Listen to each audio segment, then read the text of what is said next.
Mais uma vez, gostaríamos de agradecer a presença de cada um de vocês aqui nesta manhã, de Galva Brasil 2013. Daremos início ao segundo painel neste bloco matinal com o tema Oil and Gas, com as seguintes considerações: o desenvolvimento da galvanização no segmento de Oil and Gas, novas oportunidades para a galvanização, cases de sucesso, benefícios alcançados através da galvanização no segmento de Oil and Gas. E convidamos para subir ao palco de honra a mediadora senhora Zepir Panossian, do IPT, Instituto de Pesquisas Tecnológicas.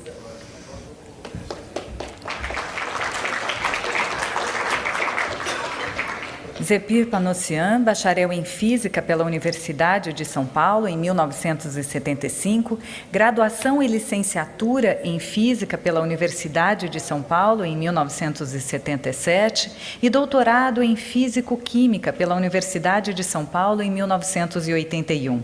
É vice-chairman do Comitê STG 35, National Association of Corrosion Engineering, representante do Brasil do International Corrosion Council, diretora da Associação Brasileira de Corrosão, professora convidada da Universidade de São Paulo, Departamento de Metalurgia e Materiais desde 1985, foi a pesquisadora responsável pelo Laboratório de Corrosão e Proteção, atualmente é a diretora de inovação do Instituto de Pesquisas Tecnológicas do Estado de São Paulo, IPT, e também responsável pela proteção radiológica do Instituto. Está no Instituto desde 1976. Coordena projetos de pesquisa e desenvolvimento tecnológico, presta assessoria em corrosão e proteção, especialmente na otimização de processos produtivos na área de tratamento de superfície e presta serviços tecnológicos para o setor produtivo. É consultora ad hoc, CNPq, FINEP, FAPESP e CITED. Tem forte atuação em normalização na ABNT, CB43 Comitê Brasileiro de Corrosão, tendo trabalhado recentemente na elaboração do projeto de norma Terminologia em Corrosão, atualmente em consulta pública. Gostaria de convidar também o painelista senhor Marcelo Schultz.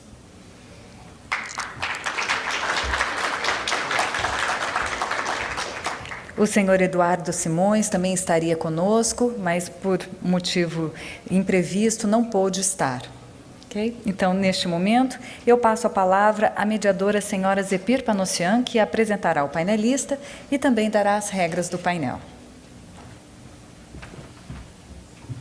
Bom dia a todos. É um prazer muito grande mediar o meu amigo Schultz. Aí a gente se conhece há muito tempo nessa área de corrosão. Marcelo Schultz vai falar para a gente sobre o desenvolvimento da galvanização no segmento de óleo e gás.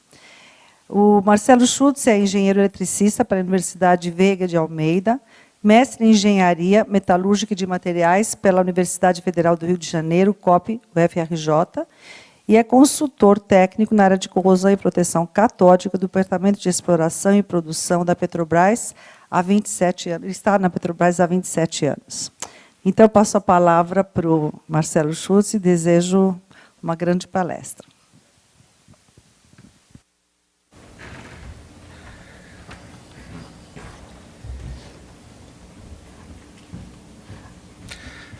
Bom dia a todos.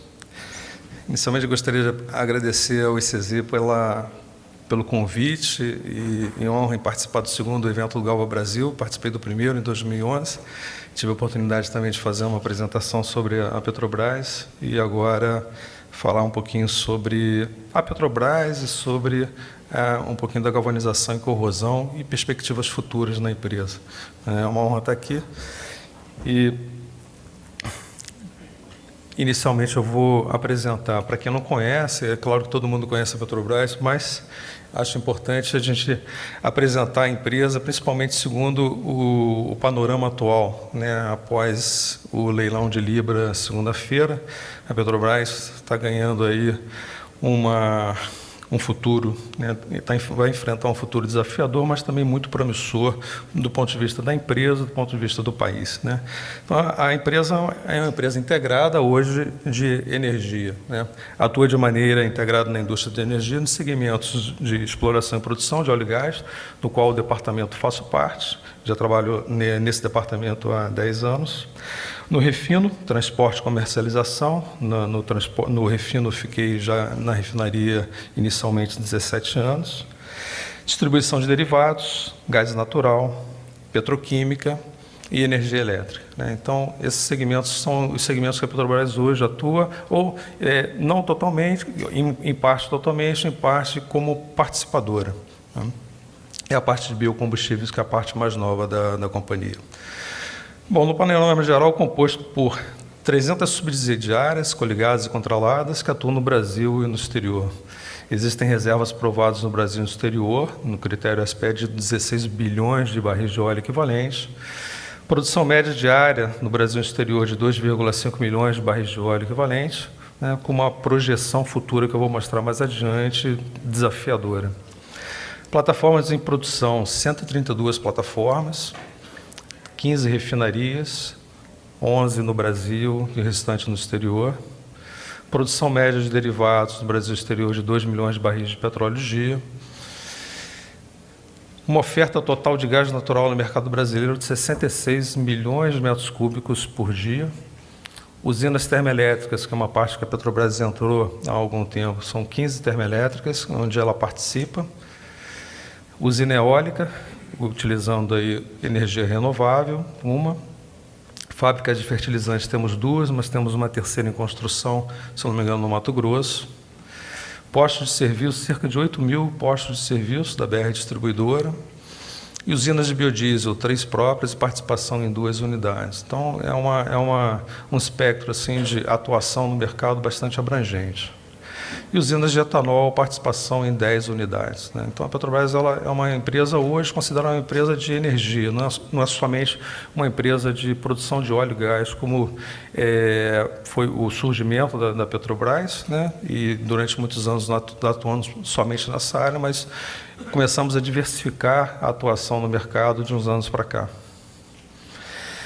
Bom, para dar um panorama geral da atuação global da Petrobras, né? E basicamente, nós temos aqui, agora não sei onde é que é o pointer desse... O primeiro de cima? Ok, obrigado. Desculpa.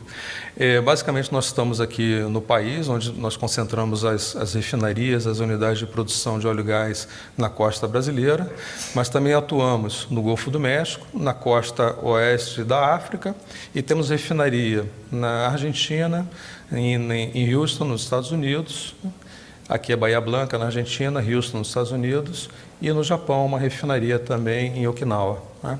E alguns escritórios espalhados pelo mundo por conta dos negócios de compra e venda de petróleo, compra e venda de combustíveis e derivados, né? Então, é uma atuação global, mais concentrada no país, e hoje, devido às novas descobertas do pré-sal, estamos voltando o negócio da companhia, né, e a atuação para o país, né, não estamos deixando a participação do exterior, mas estamos nos concentrando mais no país. Bom, se nós acompanharmos a evolução da Petrobras, né, em 77 nós estávamos em águas rasas, produzindo a 124 metros, e ao longo dos anos, 79, 83, 2000, chegamos a 1.877 metros de lâmina d'água, e hoje, em 2009, no primeiro campo descoberto do pré-sal, Tupi, chegamos a 2.172 metros de lâmina d'água, né? Isso aqui é muito desafiador, considerando que, ao chegar aqui no solo marinho, nós ainda temos que perfurar 4, 5, 6 quilômetros até chegar ao reservatório de óleo e gás. Então, isso aqui é desafiador, é um custo alto, mas, ao mesmo tempo, também nos dá uma capacidade de desenvolvimento de tecnologias, de avanço tecnológico muito grande, né? Agora, não é qualquer um que chega aqui para produzir óleo, e considerando também que à medida que nós vamos encontrando águas mais profundas, nós também estamos nos afastando da terra, né, da praia, e hoje estamos aí com uma perspectiva de produzir a 250, 300 quilômetros da costa.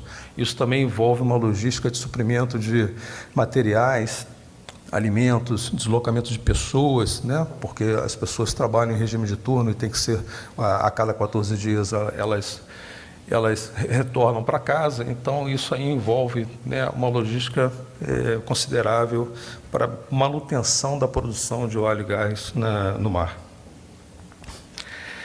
Bom, como todo mundo vem acompanhando pelo jornal, o pré-sal é um novo horizonte da Petrobras, mas um novo horizonte para o país também, né, para o país, e não só para a Petrobras, para toda a cadeia de suprimento que trabalha junto com a Petrobras, né? Eu costumo dizer que a Petrobras ela não é sozinha, e ela não consegue fazer sozinha, ela depende de todos que estão no mercado, que já trabalham com ela, ou que porventura venham a trabalhar. A gente não consegue fazer nada sozinho, né?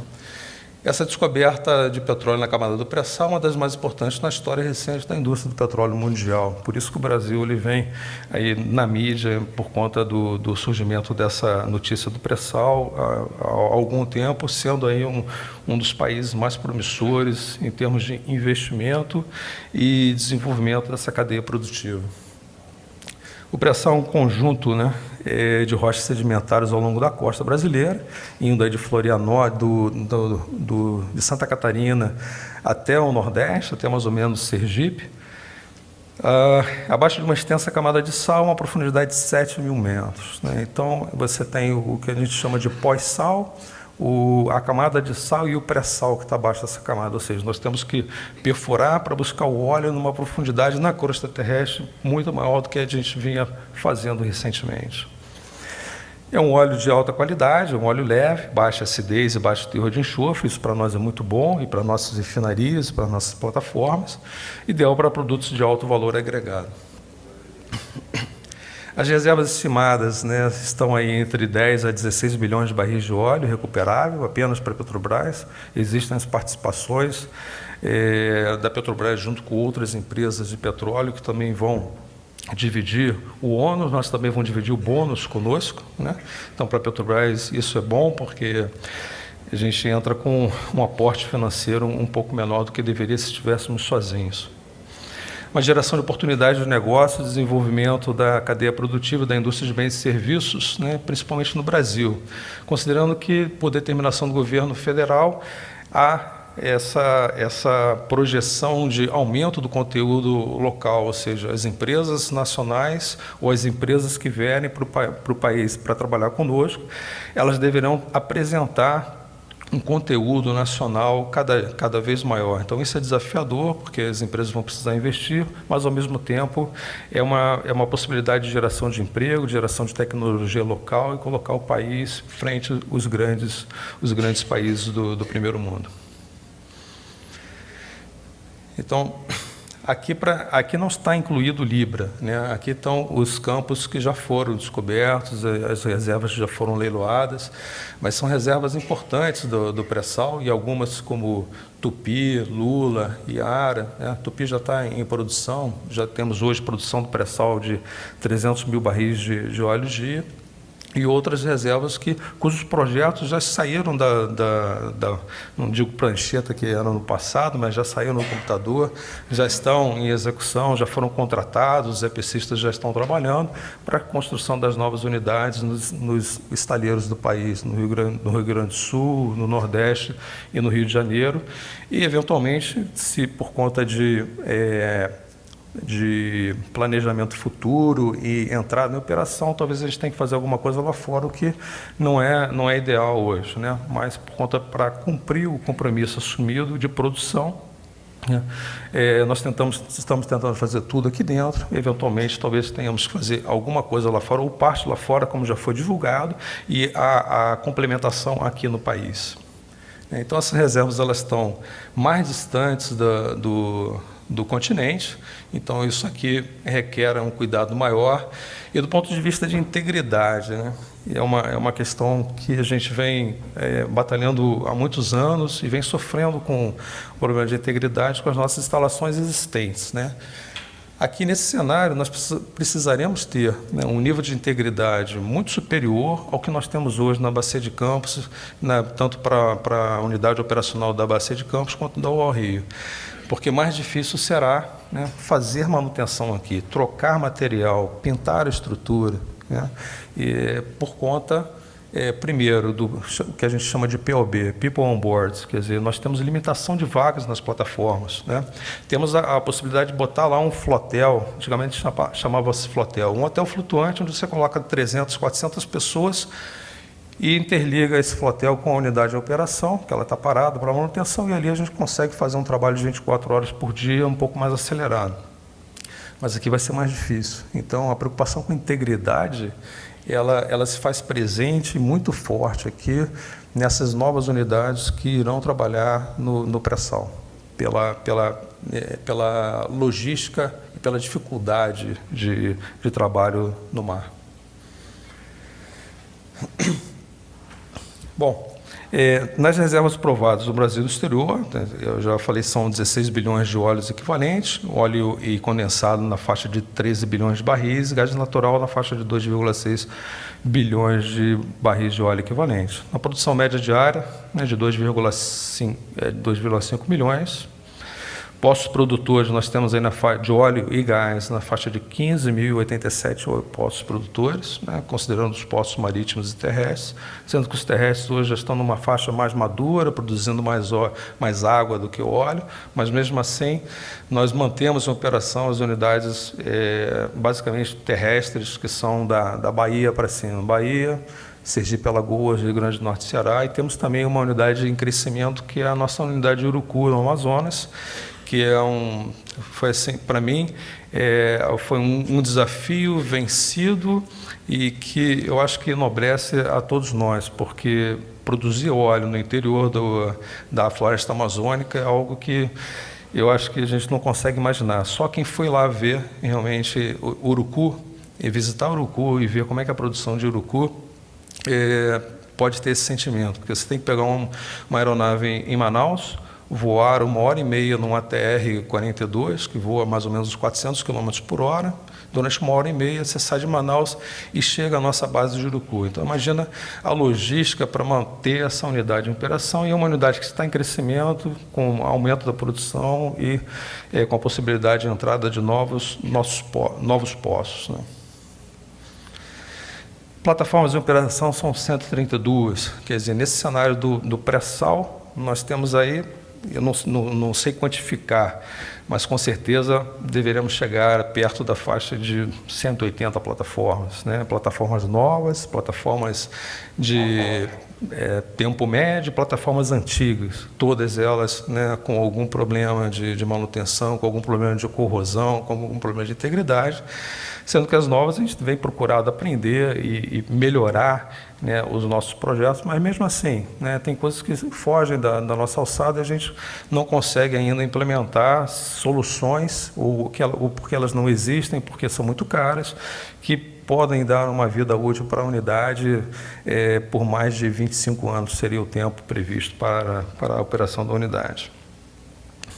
E sondas de perfuração na faixa de 100, ou seja, além das plataformas de produção, nós temos as plataformas de perfuração. Essas também são unidades que estão espalhadas pela costa brasileira, mas que nós temos alguma facilidade para fazer a manutenção, porque essas sondas elas podem ser docadas, nós podemos trazer para o continente e elas podem ficar lá durante 1 mês, 2 meses, 3, o que for necessário para fazer uma recuperação da sonda e retorno a um novo poço na costa brasileira, do sul ao nordeste. Agora, as unidades de produção não. As unidades de produção, uma vez prontas, elas vão para a locação e lá permanecerão durante 25, 30, 35 anos. Nós já temos plataformas mais antigas, as primeiras plataformas fixas da Petrobras, que já têm uma vida de mais de 30 anos, né? Então, essa unidade, quando ela vai para o mar, teoricamente, ela nunca mais voltará para a terra para ser docada como um navio de transporte da Transpetro ou de outra transportadora de óleo pode ser docado para manutenção. Daí a dificuldade de manter essa unidade ao longo de todo o seu ciclo de vida útil na produção. Bom, para dar uma perspectiva para vocês dos novos projetos da Petrobras, excluindo o Libra, que não está aqui incluso, né, nós temos aí uma projeção. Nós estamos hoje na faixa de produção de 2 milhões de barris por dia, 2 e pouco milhões de barris por dia. Temos aí projetos que já estão em andamento, projetos que estão previstos para a construção de novas unidades e entrada em operação ao longo dos próximos anos. E pretendemos chegar em 2020 com a produção de 4,2 milhões de barris por dia, ou seja, significa dobrar a produção de óleo e gás no país, né? Principalmente aqui óleo, nos próximos 7 anos, não são nem 10 anos. Então, é um desafio e requer um investimento vultoso, né? Então, é um desafio para o país, não só para a Petrobras, o país e toda a cadeia de suprimento que vai atender a Petrobras com esses novos projetos, para que nós consigamos chegar em 2020 produzindo essa faixa aqui de 4 milhões de barris por dia. Então, daí vocês podem ter alguns exemplos de projetos que estão já previstos e alguns em andamento. Bom, agora o que a gente precisa fazer para alcançar esse desafio de chegar em 2020, né? Então, o plano de negócio da Petrobras de 2013 2017, ele é atualizado todo ano, prevê investimentos de 236 bilhões de dólares ao longo desses 4 anos, né? Só que para isso a gente tem que fazer uma capitalização, tem que fazer uma economia, aperta dali, daqui, ou seja, assim como a gente faz em casa na nossa vida privada, na companhia a gente tem que fazer também e ajustar as contas para que a gente possa fazer esse desembolso. Então, existe um projeto aqui é desembolso, de um programa de aumento da eficiência operacional da UABC e a UORRIO, as 2 unidades operacionais que atuam na Bacia de Campos. Por quê? A UABC já é uma unidade madura, a UORRIO é uma unidade mais recente, a produção da UABC ela vem declinando ao longo do tempo. Então, é um projeto para recuperação dos reservatórios e aumento da produção nos próximos anos, porque a gente precisa, pelo menos, manter essa produção no nível mínimo para que ela possa contribuir com o que vai entrar em produção nos próximos anos. O Procop é um programa de otimização dos custos operacionais. Onde é que nós podemos economizar, né? Não é economizar cafezinho, nem água, mas onde é que nós podemos economizar ou otimizar para que a gente consiga realmente maximizar a utilização desse dinheiro, o dinheiro da companhia, nos novos investimentos. O PRC Poço é um programa também de redução de custos de poços, ou seja, a construção de poço estava um pouco diversificada. Vamos uniformizar, vamos tentar utilizar os mesmos equipamentos, vamos tentar centralizar essa construção de poços, ou seja, fazer com que o custo da construção de poço, que não é baixo, requer aí alguns milhões de dólares, né, ou chega a bilhão, no caso do pré-sal, que a gente possa ter esse recurso alocado da melhor maneira possível. O Infralog é um programa de otimização da infraestrutura logística, ou seja, suprir toda essa cadeia de produção no mar. Em terra já não é fácil, no mar é mais difícil. Então, tem um programa para a gente melhorar a logística da infraestrutura de abastecimento das plataformas com equipamentos, pessoas, alimentos e o que fornece, barcos de apoio, helicópteros, ou seja, tudo que faz parte do dia a dia da companhia. O Prodecim, que é um programa de desinvestimentos, já devem ter ouvido falar na mídia, ou seja, se voltar, durante um determinado tempo a Petrobras começou a expandir, né, a atividade de negócio para o exterior. Agora esse programa de investimento é tentar voltar e se concentrar no país, ou seja, se concentrar no Brasil. Então, existia, não sei afirmar agora, uma proposta de venda da refinaria do Japão, venda da refinaria dos Estados Unidos e da Argentina, para ter recursos para investir no país, né? Mas a venda ainda não aconteceu, as refinarias estão lá, são da Petrobras, continuam em operação sob o controle da Petrobras. E a gestão de conteúdo local, como a maioria sabe, é o aproveitamento da capacidade da indústria para catalisar ganhos para a Petrobras, ou seja, uma proposta de desenvolvimento da indústria do país, né, fazendo com que esse conteúdo local seja crescente ao longo dos próximos anos, ou seja, temos o objetivo de cada vez utilizar nos nossos novos projetos e na recuperação das unidades existentes, equipamentos, materiais e suprimento e mão de obra sempre do país.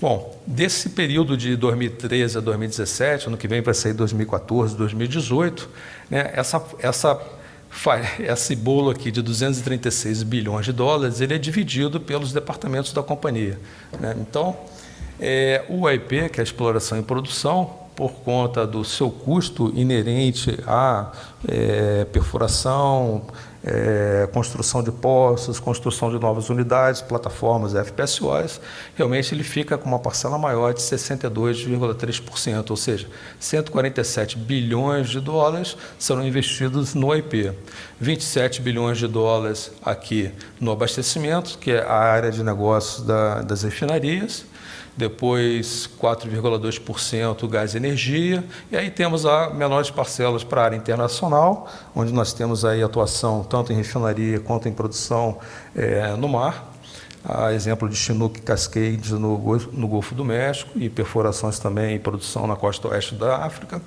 a PBio, que é a Petrobras Biocombustíveis, a BR Distribuidora, que é a nossa companhia de distribuição de combustíveis, onde alguns já conhecem e espero que todos abasteçam no posto Petrobras, a parte aqui de ETM, Engenharia e Tecnologia de Materiais e demais áreas da companhia. Bom, aqui mostra uma evolução e crescimento da produção, na curva de produção da Petrobras, em que o pós-sal, que é aquela camada existente, né, ela tinha uma grande participação em 2012, com 2 milhões de barris, e já alguma entrada em produção do pré-sal, contribuindo com 7%. Só que essa contribuição do pré-sal, ela prevista ao longo dos próximos anos, ela vai aumentando. Então, ela passa de 7% para 35%, e até chegar a 31%, mais 19% da seção onerosa, onde a Petrobras tem participação também, em 2020, para podermos produzir 4,2 milhões de barris por dia, né? E considerando que, ao longo desses anos, o pós-sal, que são aquelas unidades existentes, mais maduras, poderão ter um declínio na produção. Mas a nossa perspectiva é que, no cômputo global da produção, a nossa produção nacional ela vai aumentar, mesmo com o declínio do pós-sal, vai aumentar com a entrada do pré-sal. Então, vamos subir aí de 2 milhões de barris de petróleo por dia para 4 milhões de barris de petróleo por dia, né?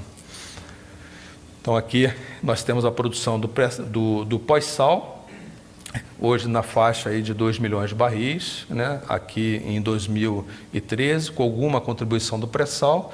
Quando chegar em 2020, nós esperamos ter uma parcela significativa de contribuição do pré-sal, na faixa aí de 2 milhões, e mais 2 milhões e 200 do pós-sal. Então, aqui seria o total da produção esperada e projetada para 2020, na faixa de 4,2 milhões de barris por dia.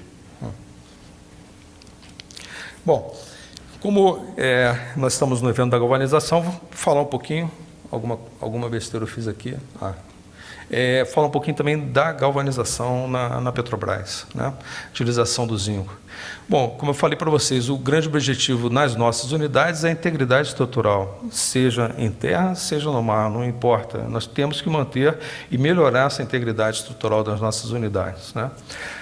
Principalmente do ponto de vista de corrosão atmosférica, onde as unidades mais sofrem. Em terra, nós podemos colocar quantas pessoas forem necessárias, num regime de trabalho de 24 horas por dia, e não temos grandes limitações. Agora, no mar, a situação é bem diferente e, devido à limitação de pessoas a bordo, de logística de abastecimento, tudo fica mais difícil e complicado. Então, e as unidades, a corrosão, ela não mede esforços se é em terra ou no mar, ela, não é tão diferente. É claro que ela difere da atmosfera marinha para a atmosfera terrestre, mas ela não nos deixa desocupados, né? Então, a dificuldade de manutenção em função da distância da costa é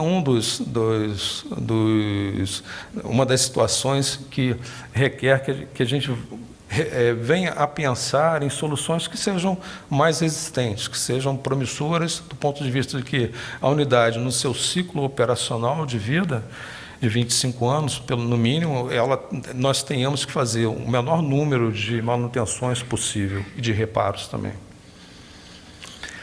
Então, como já foi apresentado, segundo a ISO 9223 de 2012, qual é a atmosfera que mais interfere do ponto de vista de corrosão para a companhia? É a atmosfera C5, é aquela alta taxa de corrosão em meio marinho, né? Essa é que realmente nos dá muito mais trabalho. Então, numa visão geral, como é que a Petrobras trabalha, né? O uso extensivo do ácido carbono, né? A metalurgia que a Petrobras usa, seja nas refinarias, seja nas plataformas, é o ácido carbono. É o ácido carbono pintado, o ácido carbono galvanizado, é o ácido carbono metalizado, e em algumas situações, ácido de metalurgia mais nobre. Mas o uso extensivo do ácido carbono é e continuará sendo o aço de maior utilização nesse segmento de óleo e gás. Necessidade de proteção contra a corrosão é sempre. Então, desde a concepção de projeto até a nossa unidade de operação, essa necessidade ela é contínua, né? A pintura que nós utilizamos é a pintura convencional, base epóxi. Os epóxis vêm melhorando. Hoje nós estamos à faixa do epóxi no Volac, mas mesmo assim, em algumas situações, o ácido carbono pintado ainda não é satisfatório para nós. Não é satisfatório para nós, não é porque a tinta não resiste. Às vezes tem preparação de superfície, a tinta é boa, mas tem preparação de superfície. Nós temos problemas de aplicação, porque trabalhamos com pessoas, né? Nós temos também a parte educacional. Nós precisamos nos voltar um pouco para educar as pessoas. As pessoas não entendem que a plataforma é a segunda casa deles.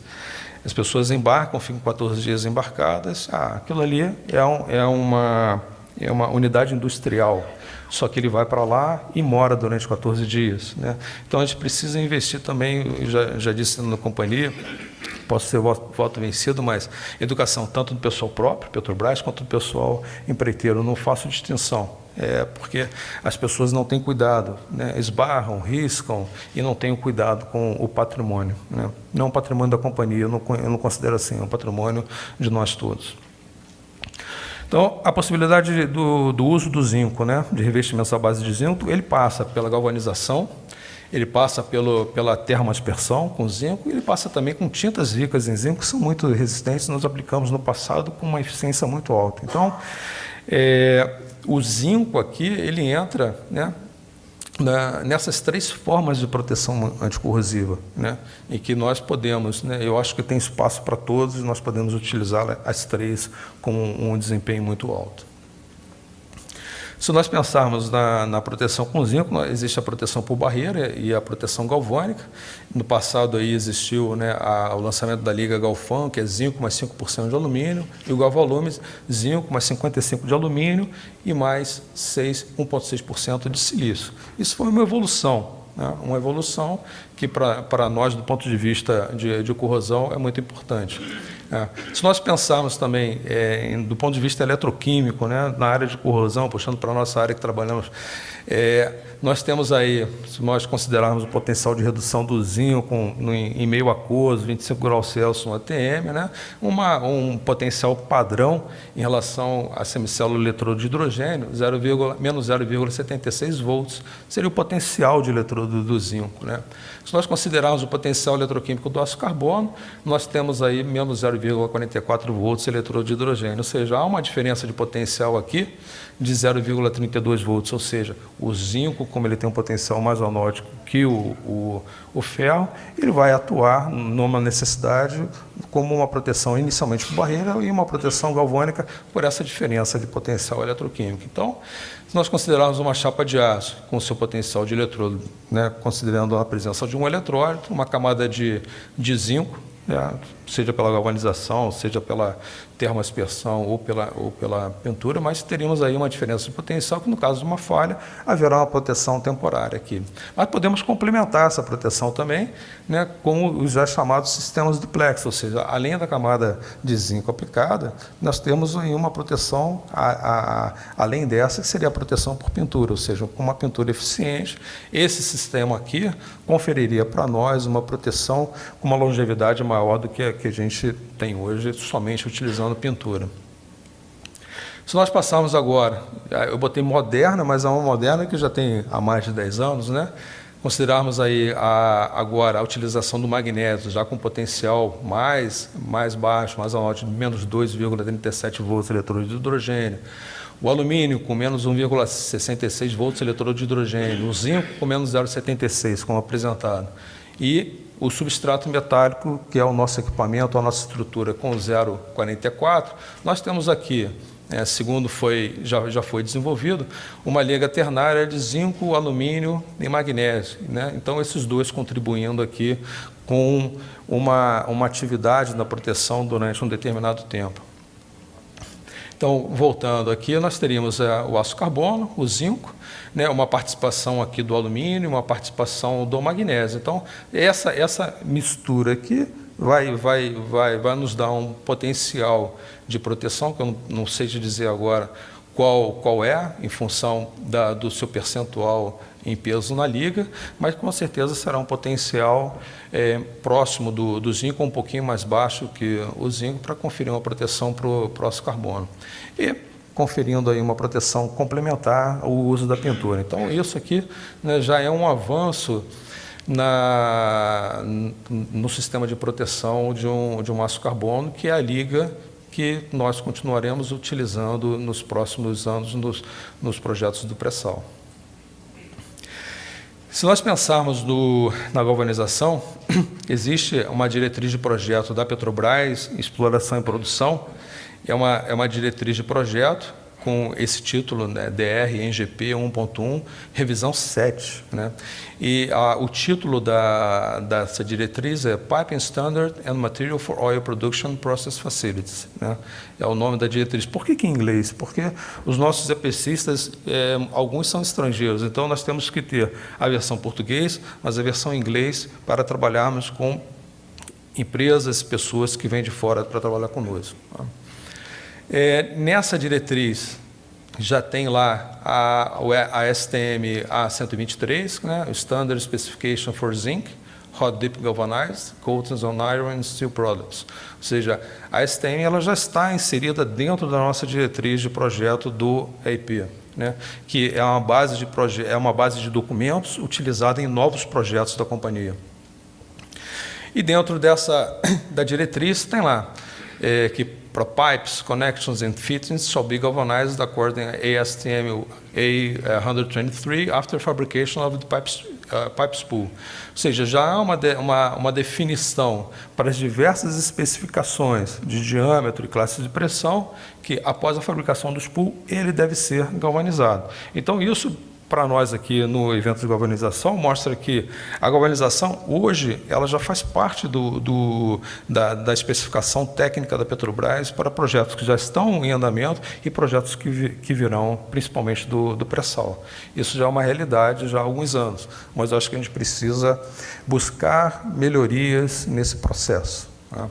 Eu acho que nós não podemos nos contentar com o que já existe e achar que isso vai ser suficiente para a manutenção das unidades do pré-sal que virão agora no futuro. Então, aqui, para mostrar a realidade de vocês, né, o ICZ, que acompanha os galvanizadores, gentilmente cedeu essa informação que para leitos de cabos elétricos, defensas metálicas, postes de iluminação, guarda-corpos, pisos metálicos, pipe rack, né, estruturas metálicas, spools, ou seja, isso aqui é uma realidade em que já tem o aço carbono galvanizado que é utilizado pela Petrobras.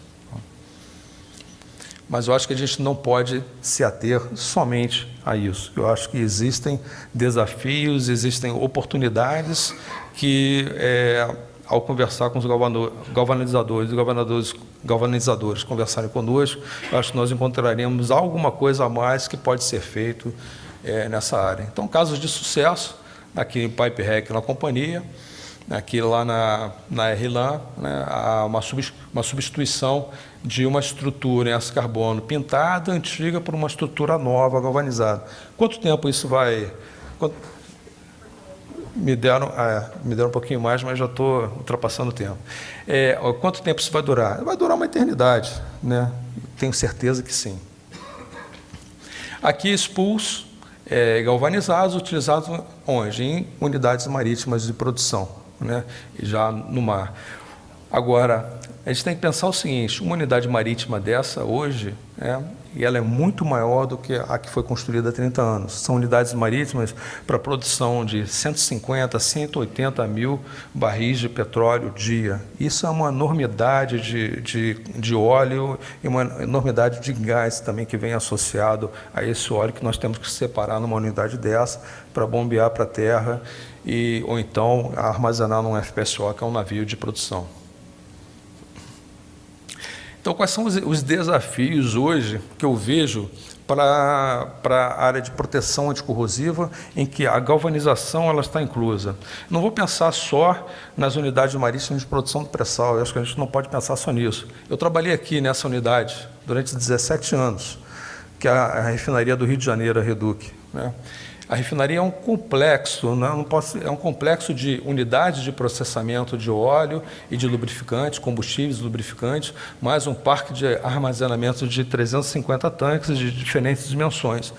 Isso aqui nós multiplicamos por 11 em proporções diversas, porque tem a refinaria lá do Rio Grande do Sul e do Amazonas, que são pequenas, tem 4 refinarias em São Paulo, uma no Rio, uma na Bahia e uma no Paraná.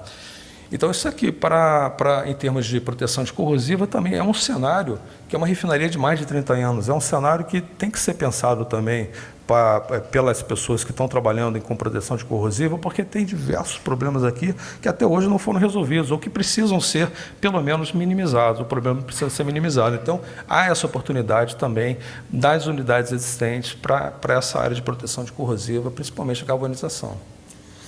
Se nós pensarmos em unidades agora marítimas, aqui está a P50, ou seja, era um navio de transporte em que nós temos no convés uma planta de produção. A quantidade de estrutura metálica que nós temos aqui, que temos que manter no ciclo operacional de 25 anos no mínimo, é gigantesca, né? E nós não temos, né, normalmente ficam 200 pessoas embarcadas entre a parte operacional, a parte de hotelaria e a parte de manutenção. Então, nós não temos disponibilidade de colocar mais do que 100 pessoas para fazer manutenção e inspeção numa unidade dessa, né? Daí a dificuldade, daí a necessidade e eu acho que a oportunidade para a gente trabalhar também nas unidades existentes, que elas, com certeza, serão recuperadas num prazo que não é muito longo, né? Outro desafio, que são as plataformas, lá era o FPSO e aqui é uma plataforma de produção. Ou seja, é uma estrutura gigantesca, com capacidade de produção de 150 a 180 mil barris de petróleo, ou seja, a gente só produz unidades gigantescas que depois nós temos que conviver e lidar no dia a dia com os problemas, né? Então, a Petrobras, né, ela não tem corrosão só no EP. A corrosão ela se dá no EP, mas também se dá no refino, nas refinarias, na parte de distribuição nos postos de combustíveis, no gás e energia, que são as termoelétricas, mais as unidades de processamento de gás natural, a parte de transporte também, que tem a Transperto com os navios de transporte. No início eu coloquei, a Petrobras é uma companhia integrada, né? É uma companhia que é do poço ao posto de distribuição. Só que a corrosão, eu digo que ela é integrada também, ela não nos deixa longe, ela é do poço ao posto também. Então, aqui a companhia é integrada, mas a corrosão também ela trabalha integrada conosco, né? Então, perspectivas de futuro para a companhia, só para o segmento de óleo e gás, eu vejo a ampliação do uso do óxido galvanizado. Depois do evento do Galva Brasil 2011, nós conseguimos fazer um evento pequeno dentro da Petrobras, levando o Ricardo do ICZ, representando o ICZ e mais alguns galvanizadores, chamando colegas da companhia, para conhecerem melhor o óxido galvanizado, conhecerem o bom desempenho do óxido galvanizado e perspectivas de utilização em áreas que nós temos problemas e que o que nós utilizamos não é suficiente, né? Desenvolvimento de novas aplicações, aqui eu vejo que o óxido galvanizado está sacramentado, teoricamente, mas acho que nós podemos mexer um pouquinho na liga, adicionar algum componente, adicionar algum elemento que não foi pensado até então, para melhorar o desempenho dele, melhorar o nível de oxidação, para que a proteção seja mais eficiente, melhorar o sistema de pintura que pode ser adicionado ao sistema de galvanização, ou seja, eu gostaria de, talvez, né, tomara que aconteça daqui a 2 anos do Galva Brasil 2015, que a gente venha falar também de novos desenvolvimentos na área de galvanização, para que a gente não fique falando a mesma coisa. A cada 2 anos a gente traz alguma coisa nova nessa área, que acho que é muito importante, e só conversando com as pessoas que precisam da Vale, da Petrobras e de outras indústrias, que a gente realmente vai descobrir. As aplicações consagradas, porém mais resistentes, que eu já falei. Os novos projetos da indústria do óleo e gás, ou seja, as novas unidades aí vão ser inúmeras para que a gente possa trabalhar isso também. Os novos cenários de outros segmentos industriais, que não são da área de óleo e gás, mas é uma oportunidade para todos aqui, principalmente por causa do conteúdo nacional. E eu digo o seguinte, né? Para os colegas na companhia, corrosão, pelo menos na Petrobras, né? Solução, às vezes ela não é suficiente. Então, o que a gente precisa pensar é em mitigar, minimizar e controlar. São as palavras que eu uso dentro da companhia, principalmente quando estou dando aula também, para que a gente não pense que a solução ela existe e tem que ser 100%. Não, se a gente conseguir melhorar o desempenho, mesmo que ele não seja 100%, ele é importante para nós, porque nós já estamos ganhando dinheiro, minimizando manutenção, economizando, né, tempo e dinheiro na manutenção, né? Então, a solução, em alguns casos, não existe uma solução 100%. Né? E se a solução não é 100%, muitas pessoas tendem a dizer, não serve. É claro que serve. Se o desempenho for melhorado, ela com certeza já traz benefícios para a companhia. Né? A solução, se me perguntarem qual a solução desejada pelo cliente, que sou eu, dos galvanizadores, né? Eu não vou dizer isso, mas alguns colegas vão tender a dizer, o prazo, ele quer para ontem, com a durabilidade até 2113, ele não fica satisfeito até 2020, ele quer 2113, que é uma solução centenária, talvez até uma milenar. Ele quer um desempenho de 110%, e o que eu gosto mais de falar, ele quer um custo de R$ 1,99. Isso não existe, né? Isso é utopia, mas as pessoas querem isso, ou seja, é matar, né, o supridor do serviço ou da solução para nós, né? Então a gente tem que pensar também, né, do nosso lado, que a gente precisa trabalhar e que tem que ter um preço justo, tem que ter um equilíbrio, né? Se eu tiver aqui uma durabilidade até 2113, no Galva Brasil de 2113 não vai ter ninguém, porque as soluções já estão definidas, está todo mundo feliz e não tem ninguém para servir. Isso não pode acontecer também, né? A gente tem que continuar existindo. E não pode pensar que a galvanização, por exemplo, é 1,99, claro que não pode ser, mas algumas pessoas querem isso, né? Então a gente tem que combater também internamente. Então, existe uma solução? Existe. Aí, e se existe, né? Todos os problemas estão resolvidos? Agora, se ela não é 100%, o pensamento aqui não funciona, não serve. Então, é utopia pensar que uma solução de corrosão ela será 100%. Em alguns casos ela não é, mas mesmo não sendo, ela já traz os benefícios associados, né? Então, a corrosão ela tem solução? Em alguns casos sim, em alguns casos não totalmente, mas tem que ser uma solução que ela permita mitigar, controlar, minimizar o processo de oxidação. Isso aí já dá para a gente ficar feliz, todo mundo ficar feliz durante muitos anos, né? E todo mundo ter trabalho. Então, as áreas de interesse da Petrobras, né, agora eu já estou finalizando, elas são o abastecimento, onde estão aí todas as refinarias no país e fora do país também, da Petrobras, gás e energias, termoelétricas e fertilizantes, biocombustível, na parte de biocombustível e etanol, a parte internacional, das refinarias no exterior e da produção de óleo no exterior, a distribuição de postos de gasolina. Na energia renovável, a eólica e a solar, que a Petrobras também trabalha, uma empresa de energia hoje.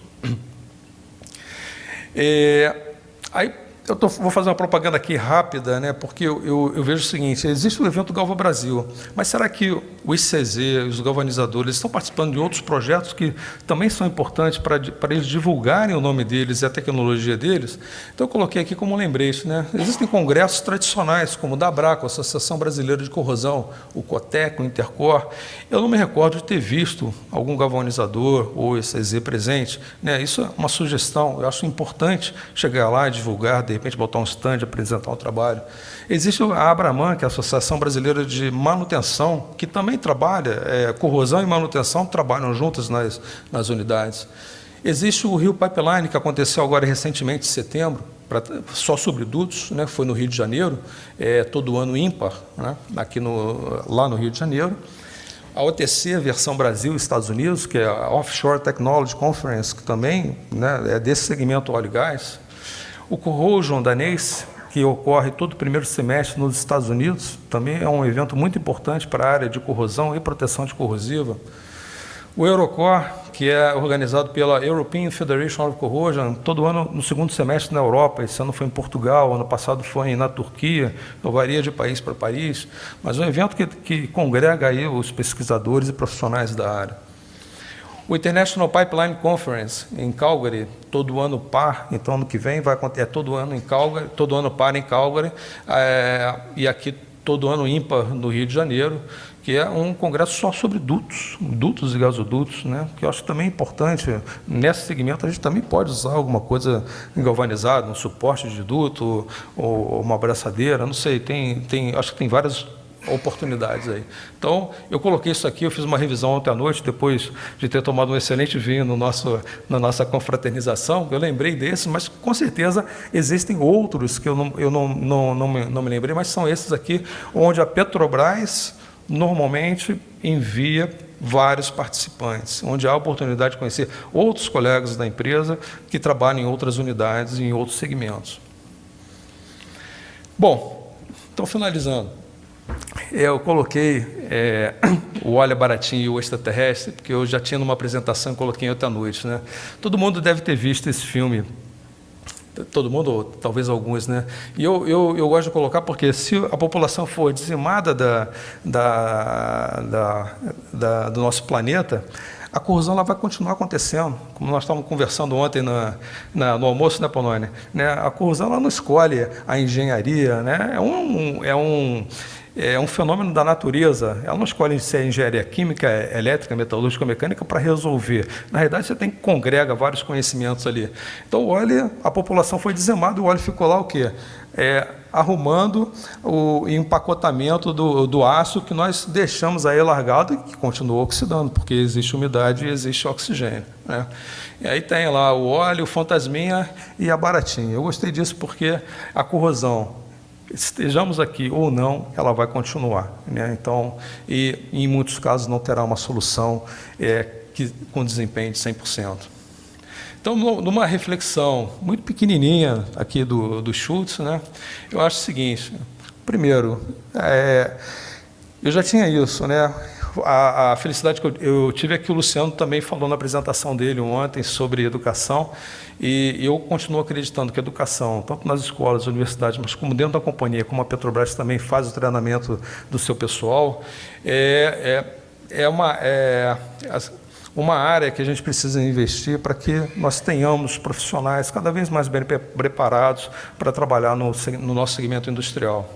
E a inovação. A inovação também não abro mão disso, eu incomodo para cima, incomodo para baixo, incomodo para o lado, e às vezes eu não sou bem visto, mas eu gosto de inovar, eu já tenho algumas coisas que eu já consegui fazer, já consegui implementar na companhia com sucesso, e tem que arregaçar a manga e ir para o campo para tentar fazer alguma coisa, ir para o laboratório, ir para o campo. Então, eu não abro mão disso, porque acho que o futuro, não só na área de óleo e gás, mas dos demais segmentos industriais, inclusive aqui dos galvanizadores, está aqui na educação e na inovação também, né?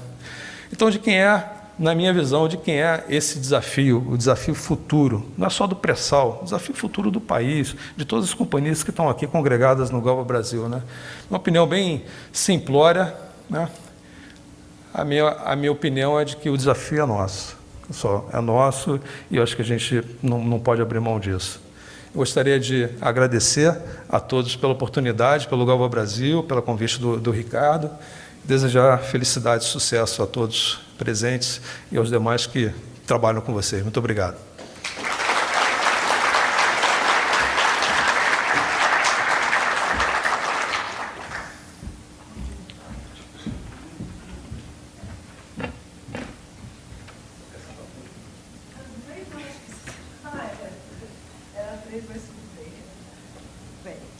Eu gostaria de agradecer ao Schutz, a excelente palestra. A gente tem visto falar ultimamente que a Petrobras em crise, a gente vê que é apenas um momento bastante curto, que a gente vê o que a gente está esperando para a gente no futuro. Eu costumo falar que o Brasil, que a humanidade antes de Cristo e depois de Cristo, mudou bastante. E eu costumo falar que o Brasil é antes Petrobras, depois Petrobras. Quer dizer, realmente a Petrobras trouxe bastante alento. Agora, o governo federal está apoiando bastante a inovação, o desenvolvimento nos últimos anos, mas a Petrobras vem fazendo esse papel há muito tempo. Então, muitos pesquisadores do Brasil, devem ao sucesso de suas pesquisas muito à Petrobras.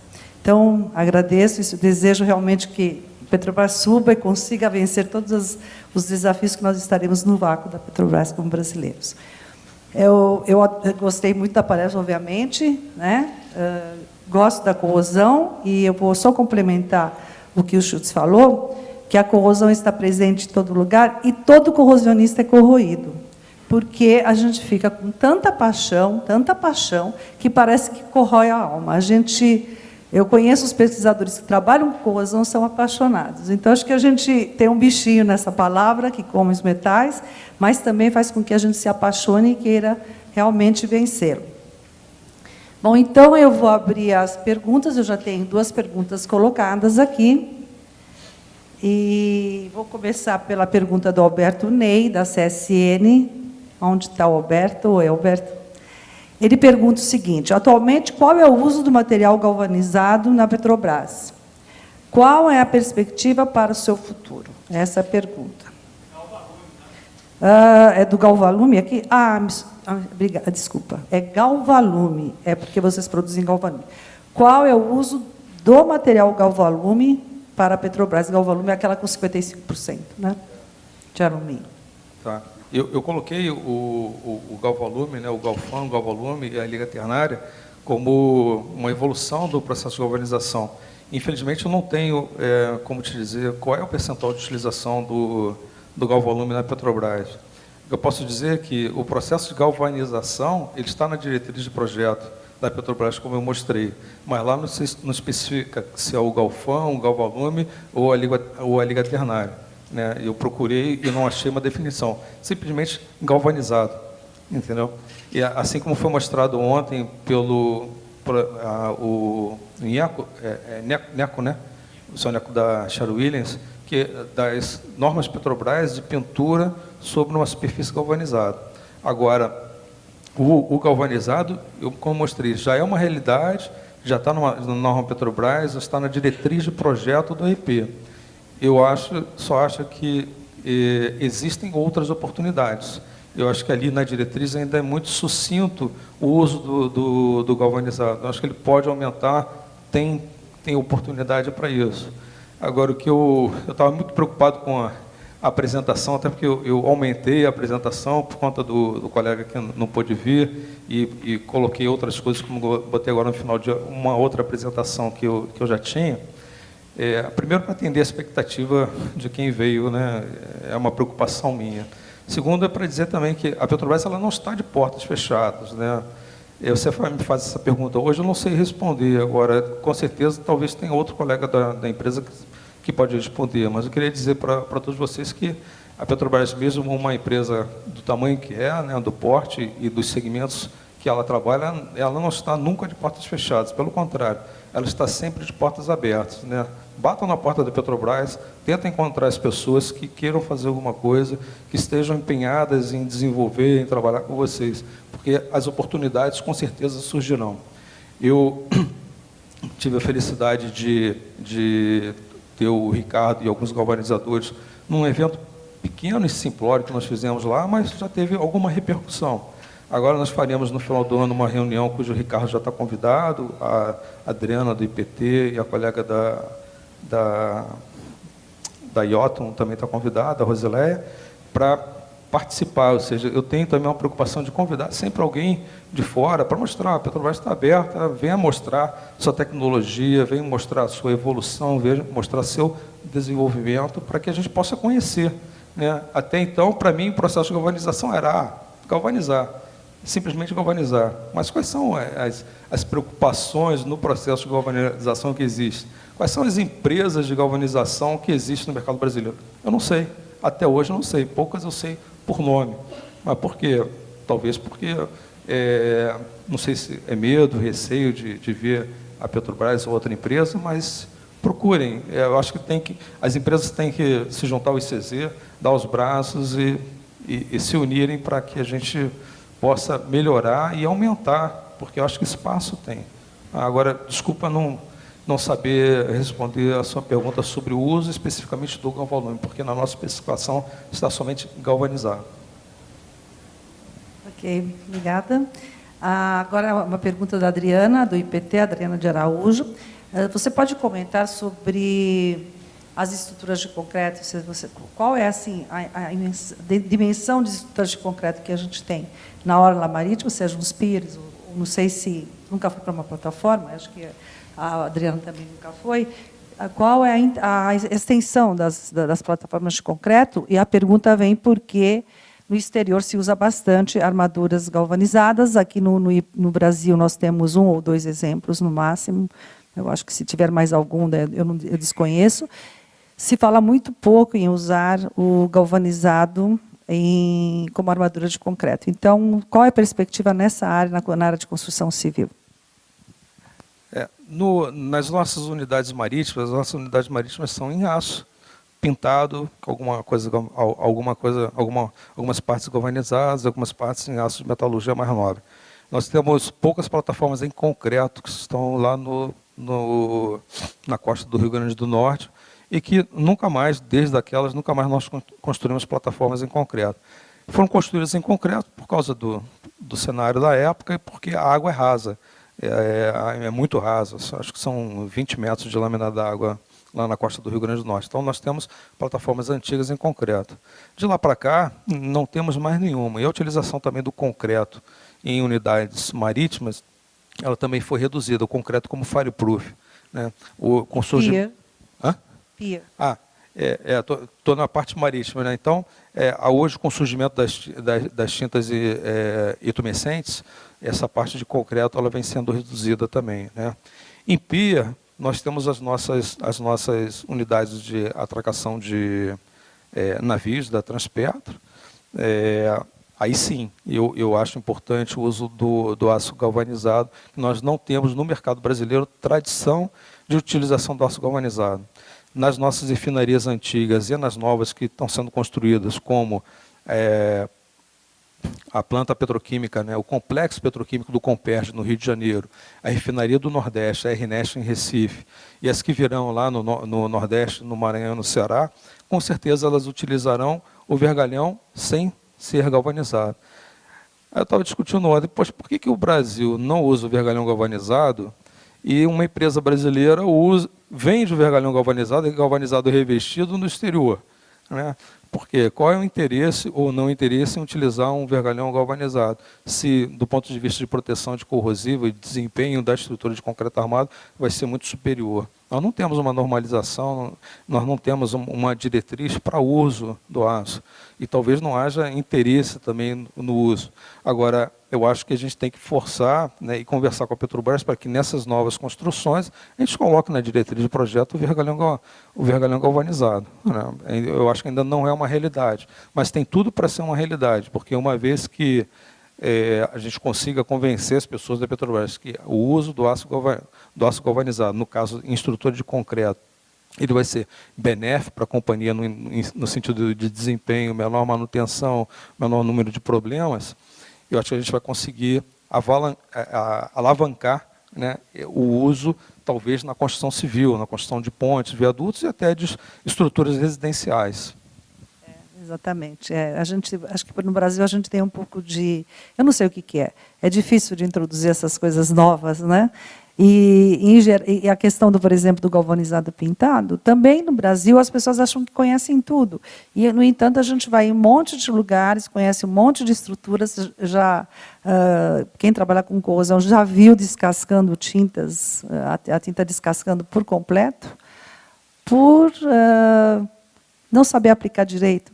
E vou falar uma coisa do meu ponto de vista, eu trabalho com corrosão há muitos anos mesmo. Eu não vou falar porque vocês vão achar que eu tenho mais idade do que eu tenho. Mas, para mim, isso não é nenhuma apologia ao galvanizado, é o que eu aprendi no decorrer de todos os tempos.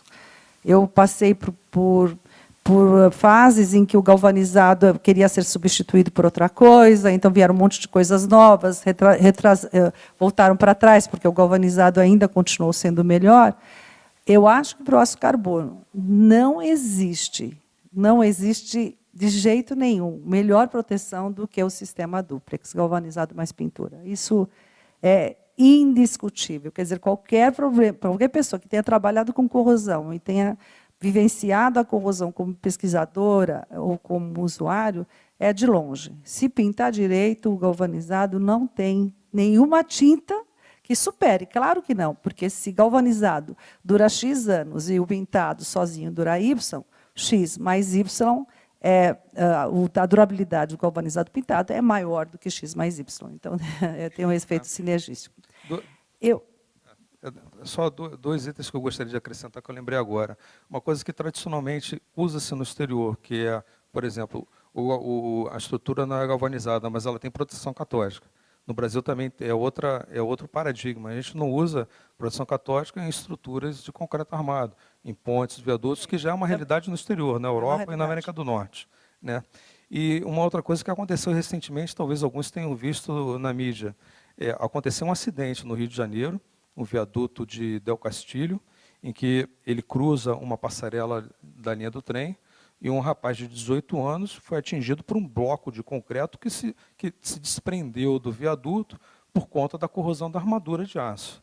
Esse rapaz estava internado em estado gravíssimo, com traumatismo craniano, não sei se veio a falecer, eu creio que sim, mas foi o fruto de quê? De corrosão de uma estrutura de concreto armado, num viaduto no Rio de Janeiro, e que não tem conservação. A estrutura está lá, despedaçando. Aí vem a prefeitura, não, tem um projeto, a gente vai recuperar, não sei o quê, mas já aconteceu. A família já foi atingida, o rapaz talvez já tenha perdido a vida por conta de uma corrosão numa estrutura de concreto, quando poderia ter sido evitado se tivesse uma manutenção, se fosse um aço galvanizado, se tivesse uma proteção catódica, ou seja, há medidas que podem contornar, mitigar, minimizar, controlar. Como eu repito aí. Eu vi uma plaquinha lá escrito fim. É uma pena. Era uma pena, porque eu acho que essa discussão foi ótima, a palestra. Muito obrigada pelo convite de moderar, é uma honra muito grande. Eu gosto muito do pessoal, conheço muita gente da área de galvanização. Agradeço a atenção de todos, agradeço ao Schutz pela excelente palestra, brilhante. Essa Obrigado. Visão que você deu da Petrobras assim, foi muito bom. O uso do galvanizado e etc. E tal. Muito obrigada. Então, tenham um bom almoço e bom final de evento. Muito obrigada. Muito obrigado.